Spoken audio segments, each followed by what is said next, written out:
welcome to my cellar. I like that new beginning. I don't see him until after you do. It's fun. Okay, let's jump right in. Did you have anything to do with Polyhedron? Nah, that came out in '82 and I was no longer at TSR. I used to be in the RPGA for years and have many issues still, and I actually got published for the first time in issue 65 for the first design of the Superior Healing Potion. What's that, like a double Red Bull? No, I didn't have anything to do with Polyhedron. To be honest, I was barely aware of it until well after the fact. Well after it quit producing. Favorite board games. Great topic. Two of mine are 1960, The Making of the President. As a person fascinated by the history and pop culture of the mid-20th century, particularly the 60s, this two-player board game recreating the Kennedy-Nixon election is fantastic. The game is thoroughly engrossing and takes pains to include all the relevant details of the '60 election. Standard political issues today, social factors, public perception, foreign relations, and even the debates. Yeah, but I'm guessing you're a lot younger than I am, and I remember The Making of the President in 1960. I met John Kennedy when I was 11, and I'm sorry, that just doesn't have any interest to me whatsoever. I lived through it, and nah. But hey, that's your bag. That's, I'm never going to put you down for playing something I don't like, because God knows there's enough of them I don't like that other people do, as evidenced by sales. So, The Fury of Dracula. Up to 4 players cooperate to play the cadre of vampire hunters from Stoker's novel. Van Helsing, Quincy Morris, etc., while a 5th player poses him as Dracula. Players chase Dracula through a map of Europe, hoping to catch and destroy him at his next stop. What makes the game intriguing is that Dracula's movement is hidden, but tracked by a deck of location cards, and players must use deduction to determine where he might be going next. If they find Dracula, combat ensues. If not, they encounter traps that Dracula left behind. Great fun. Okay, I've never heard of it, but that doesn't mean a thing, because I couldn't possibly have heard about all the games there are out there unless I was a professional reviewer of some sort. Whatever floats your boat. I like playing the GRU card game. Silly game, fun. I was just playing Operation Grenade, one of the old magazine games from Strategy and Tactics, SPI era. Do you have any memories of the SPI guys, or any favorite SPI games? Or maybe any other favorite hex-based games? Okay, all right. Yeah, I knew the guys at SPI when I was, there between 75 and actually in 82 when I was still doing the other magazine. So, yeah, I knew most of them, and I was friends with a couple of them. And At first, I began to admire the fact that they were grinding out 6 games a year. But after a couple of years, it seems like they were having trouble keeping their quality level up. So I began to lose a little respect. They did put out a phenomenal game, I believe in '74, before I went to TSR, or maybe early '75, called Sniper. And that was one of the first one counter, one person, games. There were many scenarios where you were ambushing and lying in wait and things like that. And I just felt that it revolutionized at the time. It was something very much different. It was the first, one-on-one, not even, well, you might be able to call it a skirmish game, in small numbers of counters, small numbers of troops. But I thought that was a great game. I thought their effort at a Tolkien game was horrid. And I thought that the Terrible Swift Sword was the biggest waste of paper and gaming pieces ever produced. But that's just me. And they used to be very snotty to us because we were upstarts and we didn't play, war games. And the irony is they ended up coming to TSR to borrow money later on, and then they defaulted, and TSR ended up owning SPI. There was a button going around. I might even still have one around here that says SPI died for our sins. It was a big deal. But their business model couldn't be sustained the way they were doing it, and so up they went, and up in smoke. I don't recall Operation Grenade right offhand, but the one I do recall is Sniper. That was a great game. All right, next question. The Holy Sword, as it debuted in Greyhawk Supplement, has text that says only a paladin can fully access its powers. Can a non-paladin use it at a lesser bonus? Well, yes, that's kind of what those rules said.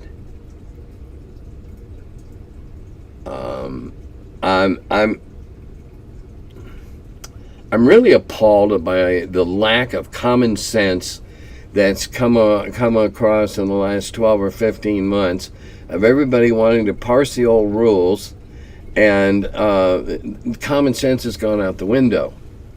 Okay, yeah, you have to be a paladin to fully use all its powers. So, by implication, if you're not a paladin, it's still sharp. It might still have extra damage. That's up to the DM on how he wants to handle it, what powers to keep back from a non-paladin. But yeah, DMG offers such a clarification. Well, the DMG clarified a lot of what we had codified as the way to play. So, later publication clarifies because earlier publication wasn't clear as it could be. But yes, some of them only with it. It's like Arthur walking up to grab the sword out of the stone.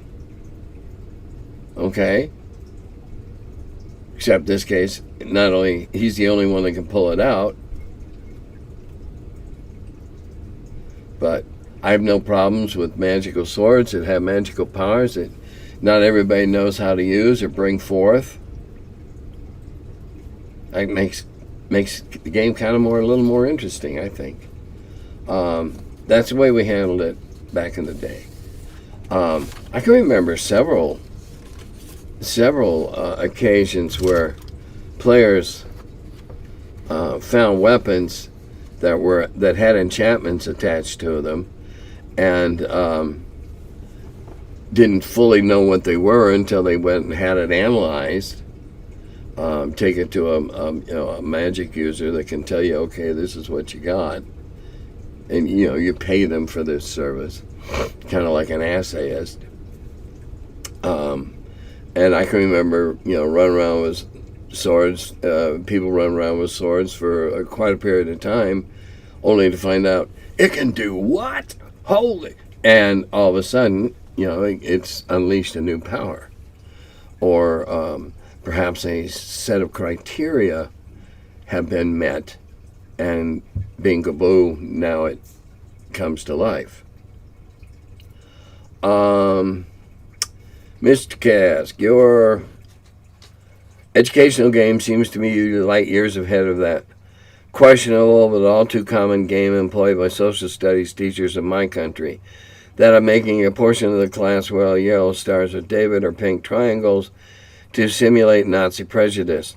I escaped this lesson, but a friend of mine didn't. The worst part of it was that the obvious bullies in class were not issued stars, so their habitual victims were subject to more of the same, only facilitated by their teacher. A terrible waste of time. Your approach to humanize the losses suffered during historical periods of great international conflict is a far better lesson. Thank you. That's what I thought too. You can roll over the gruesome statistics, so many dead in this battle, so many dead on this year, so many dead in the war, and all that. But showing youngsters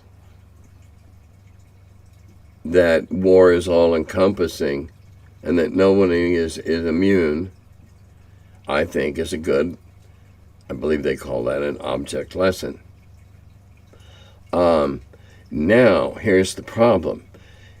In the past, here in the States, and I'm guessing that you are somewhere not in the States by your reference, I'm guessing, okay, that you're not, so I'm going to say some things that have happened here. In recent years, in recent decades, various teachers have tried various things. They have segregated by eye color to show the effects of prejudice. Now, some of them, further removed in the past, were quite brutal and shocking to those little psyches, those young psyches that haven't had that lesson yet about, hey, the world really is full of sucky shit.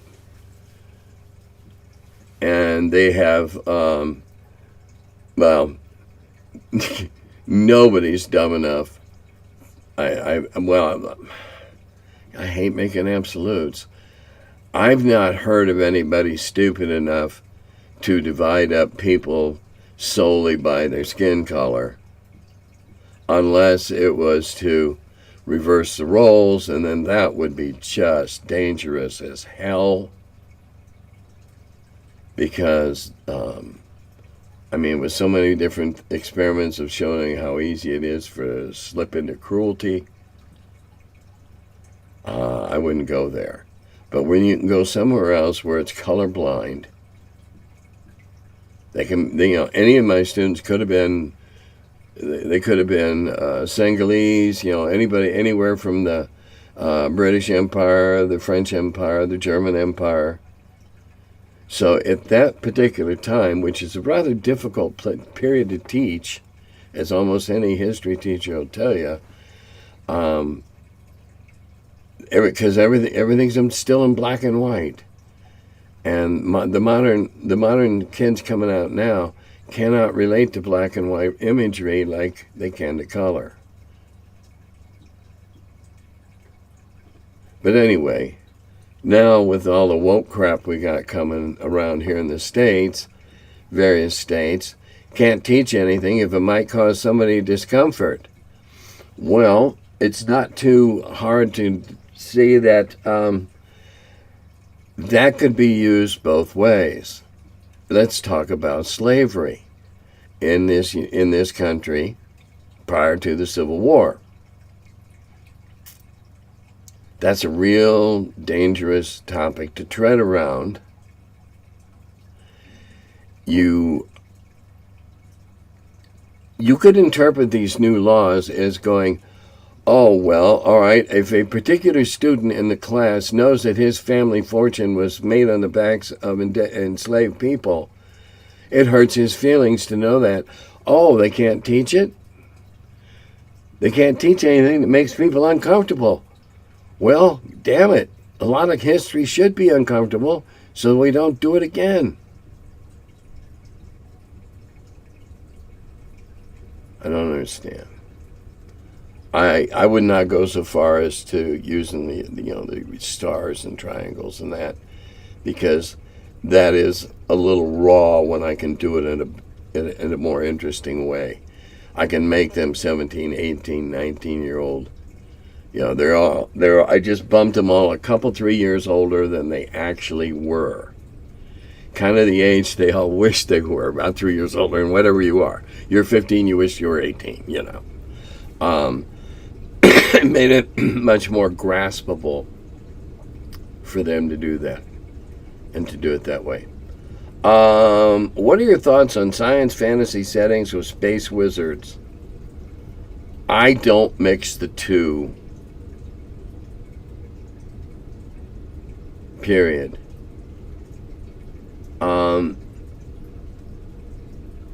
Everything has to have an innate system holding it all together. How atoms whirl around each other and covalent bonds and, whatever. Well, fantasy does not work in a general sense with spaceships. Now, I'm not saying that you couldn't make a one-off. There's been interesting novels written, a one-off, where you dabble with the two. But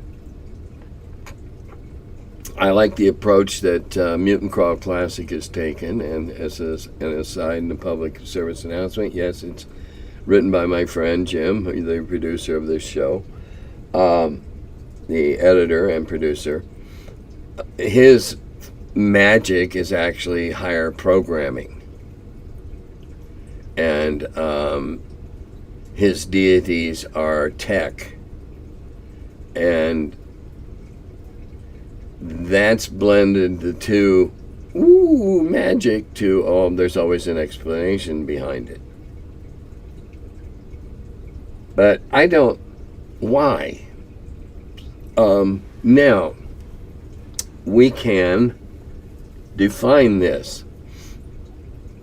When I was at Eldritch, we wrote, we being Chris Clark and Jim Ward and I, wrote a 3-part series of we called it the Dark Series: Dark Colony, Dark Visitor, Dark Planet. And when it came time for me to write the third book, because I dodged the first two up to that point, Chris Clark and I did it mostly together. And I said, okay, Clark. I never called him by his last name ever. I know that was a slip of the tongue. Okay, Chris, you do the spaceship stuff, because you're into that more than I am, and I'll do the planet.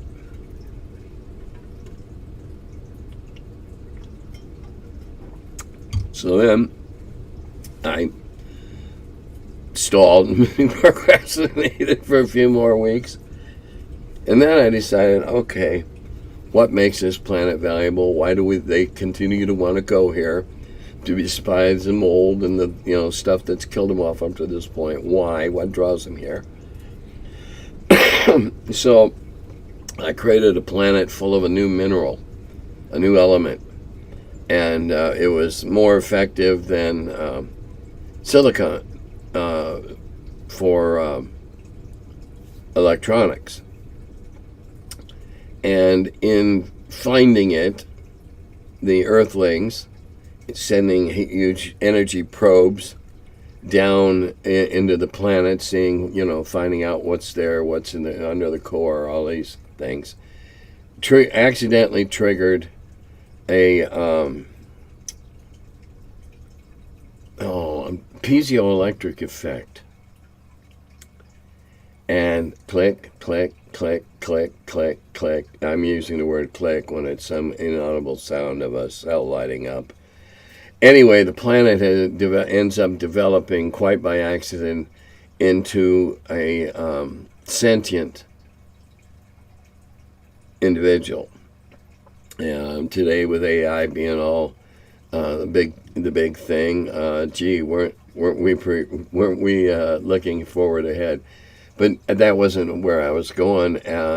This was not a necessarily harmful sentience.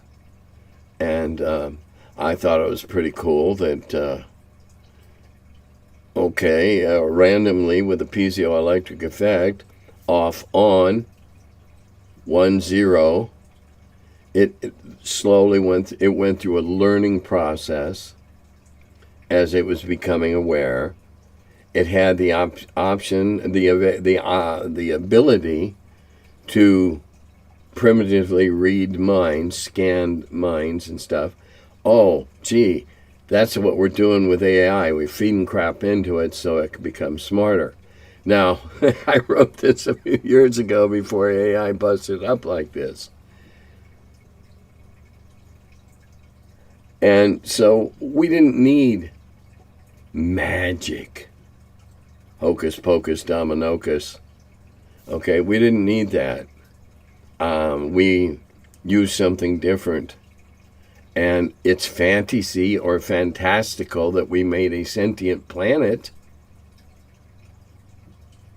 But if you get down to base definitions, all sci-fi is fantasy. Under the broadest literary term. But I don't like mixing ray guns and spellcasters or wand throwers. I just don't care to. Stark Frontiers has come up over on the blog Grognaudia. Hope you read it. I think you'd like it. No, I don't, but maybe I would. Do you have any insight into this, into its conception and development, and why is it able to generate so much content when Gamma World could not? And what you thought of it generally? Well, Star Frontiers, I believe they published between early 80s and mid 80s. And it's Gamma World is one big setting. Here, plunk. It's kind of a Harold Shea type setting. Here, plunk. You're now down in this entirely different one world. And everything that's going to happen from here on in is going to be centered there on this one world, which is totally foreign and new to you at the time, at the beginning. So you're learning as much about where you are as you are what's going on.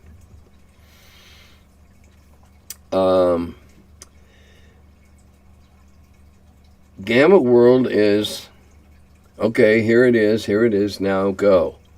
Star Frontiers generates the products it's the supporting products that it does, I believe, because it's much more open-ended.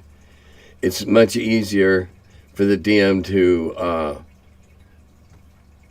introduce the group to the games and then find a couple of modules or adventures or whatever you call them, modify them a little bit for his group. It's much harder to do for Gamma World. Plus, at the time, I don't think they had anybody there that wanted to.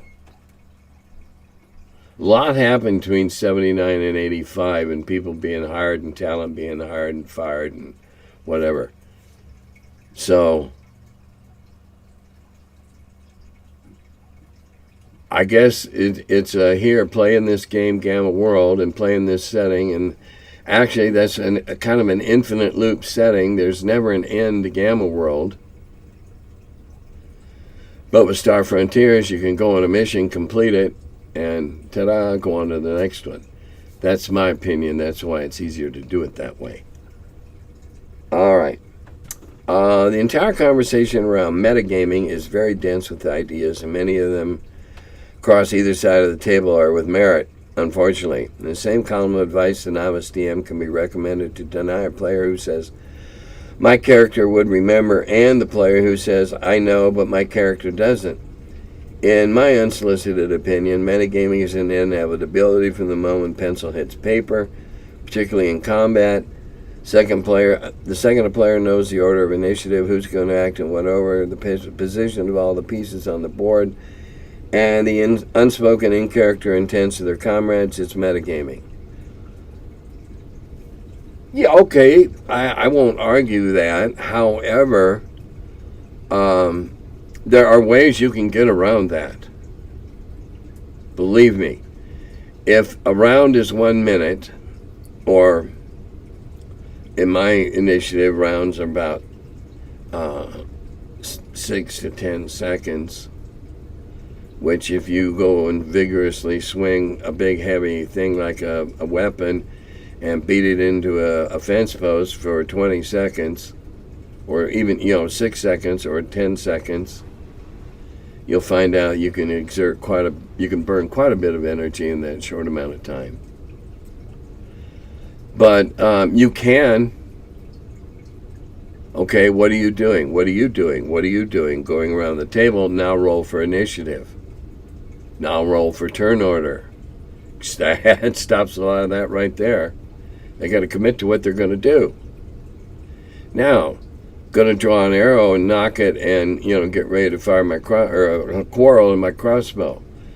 Okay, that's what you're going to do. Roll. Okay, you rolled a 3. All right. In my world, he'd go on about turn 8 or 9. It would take a few, not turn, round. It would take a few extra seconds to fit the bolt, and because you don't carry a crossbow around on full cock all the time, or you'll break it, or your well, I don't know what the fancy term for the string shoots the arrow. Speaking of which, there's been a thing on Facebook, a bunch of videos about a legitimate historical extra for a bowman.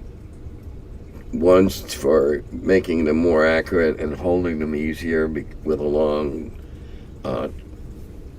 trough-shaped device. And the other is a different type of device that allows much shorter arrows and bolts to be fired and therefore have much greater impact, and would make a shorter arrow like a crossbow quarrel in that it would punch through a lot more. And, okay, how do you, as the DM, control that? Well, you're the one that brings it into your game, or it doesn't get in there. And it's up to you to decide whether or not this rare technology, and if you want to give it to your players, fine. Sell it to them in town for a ton of money. Make them want to go out and get some loot to come back and get this thing that's going to give all their little stumpy arrows +3 damage, +2 to hit, and it's not even magic. That's how you limit stuff. You put it in, or it isn't there.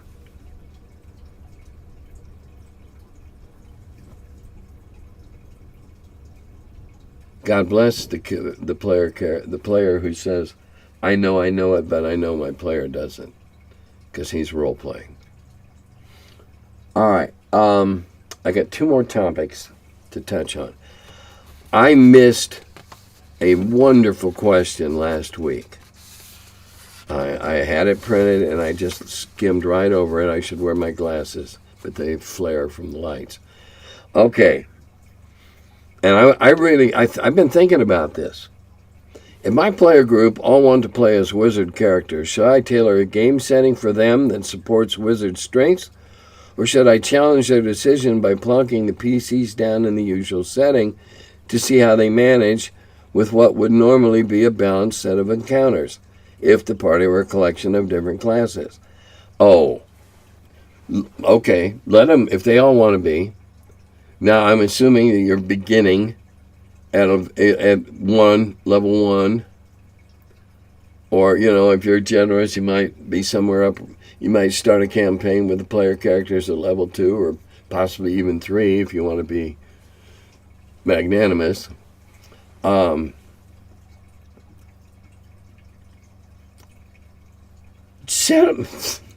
Give them an easy one. Give them what would be a child's play for a mixed group.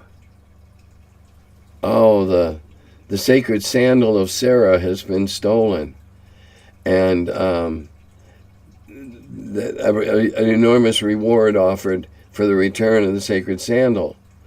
And let them set out as a bunch of low-level wizards with 1 spell or 2 spells. And let them figure out that, okay, Cleo, if you're going to take that spell, then I'm going to take this spell. And so they learn to work out their capabilities as a group, so somebody's got a useful spell in most likely scenarios. And boy, will they, in my opinion, my prediction is they will suddenly grow an enormous appreciation for the meat sacks in the balanced group. The big guys up front who carrying shields and wearing armor and withstand the initial hail of arrows, arrows or rocks or something like that.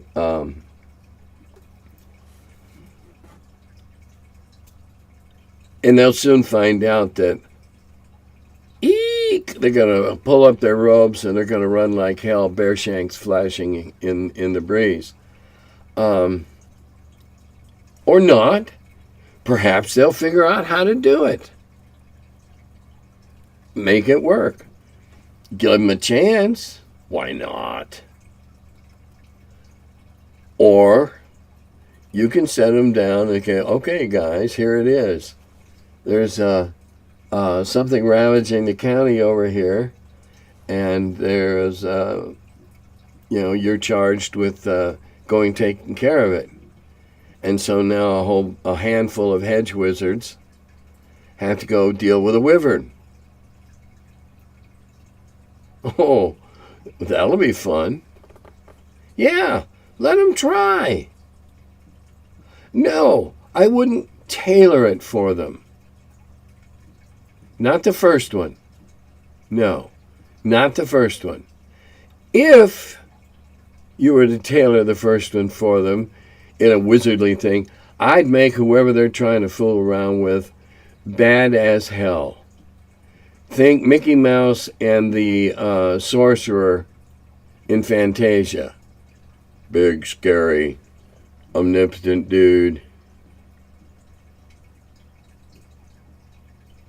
And find out what it's like when you really are a weak, wimpy bag of meat with no armored protection and no skills other than with your staff or with a dagger.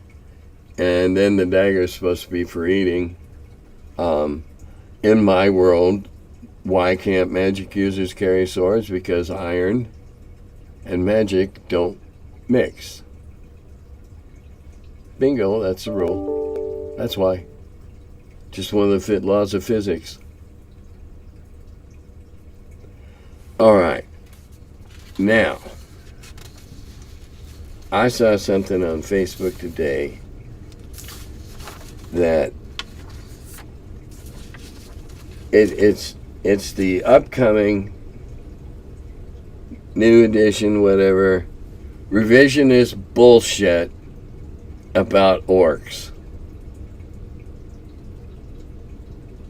I have no idea what the hell Hasbro has in mind and what they're doing.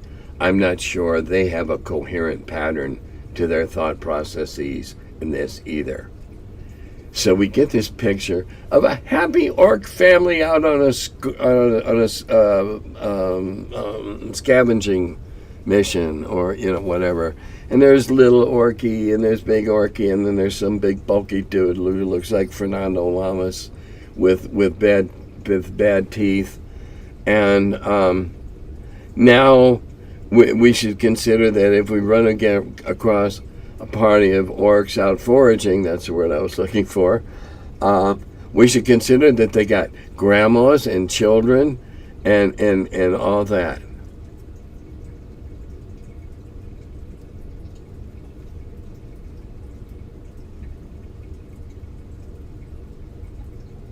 That is my head trying to absorb this heinous revisionist crap. What next? Selkies who give swimming lessons? Perhaps we'll have rocks who can be tamed to go up and drop you with a parachute for fun.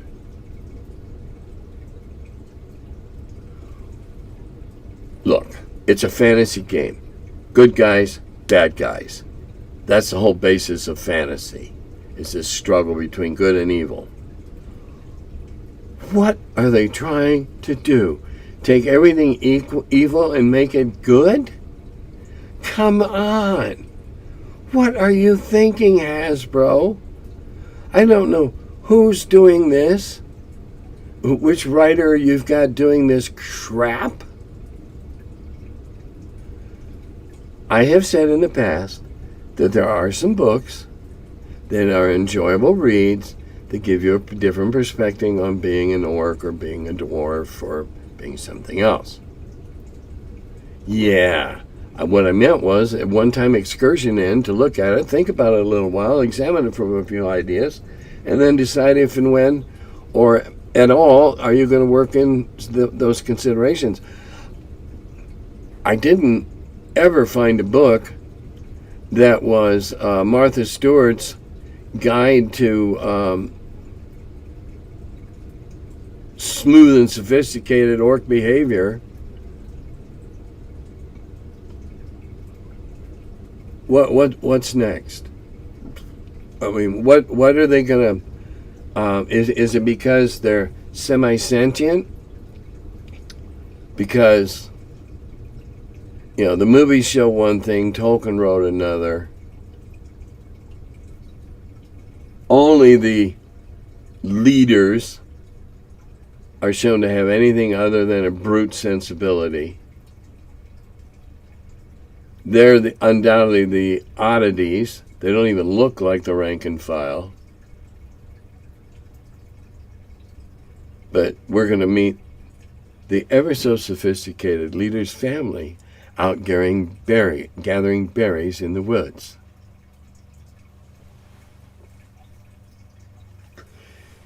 I got news for you, Wizards, Hasbro, whoever's pulling the strings.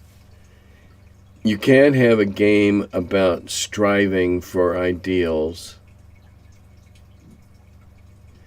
without a juxtaposition.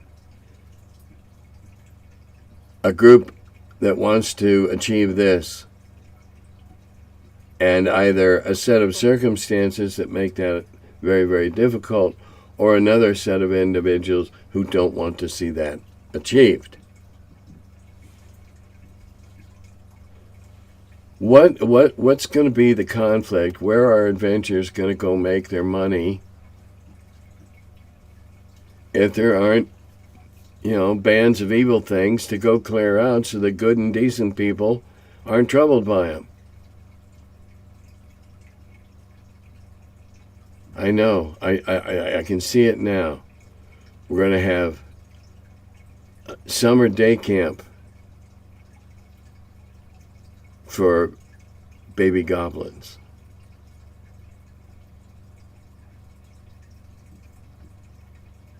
Perhaps we'll have troll finishing school.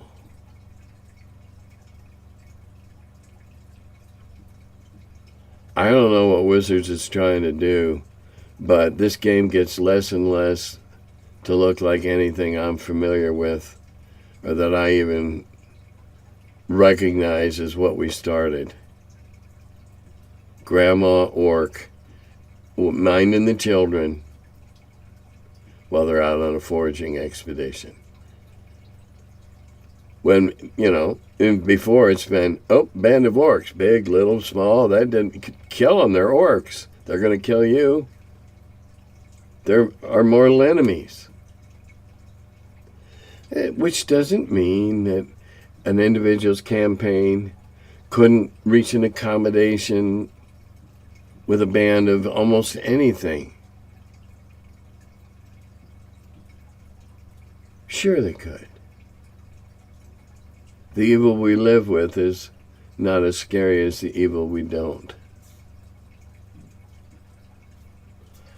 I don't know. I don't know what this revisionist bullshit is trying to do. But Grandma Orc out with the babies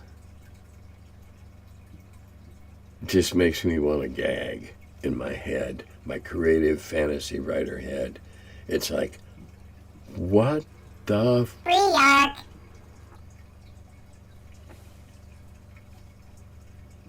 Dodonic.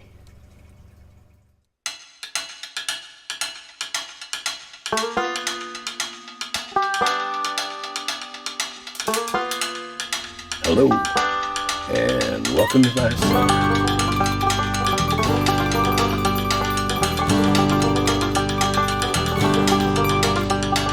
He's the curmudgeon who wrote about the dungeons. Now he's the feller, live from the cellar.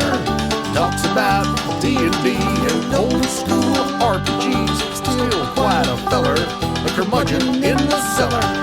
Last man around when them rates went down. Calling Gary in that Lake Geneva town. Hey Gary, it's an awful mess. Let me edit, we'll have success. D&D and Dragon Magazine. He's the curmudgeon who wrote about the dungeons. Now he's the feller, live from the cellar. Talks about D&D and old school RPGs, but he's still quite the feller, the curmudgeon in the cellar. Magic missile, it's a mortar shell. Make it hit in the first level spell. Brought psionics to the game to attack that wizard's brain. ESR and fantasy, collection of micro armory. Titan with tramp under a tree, high as could be.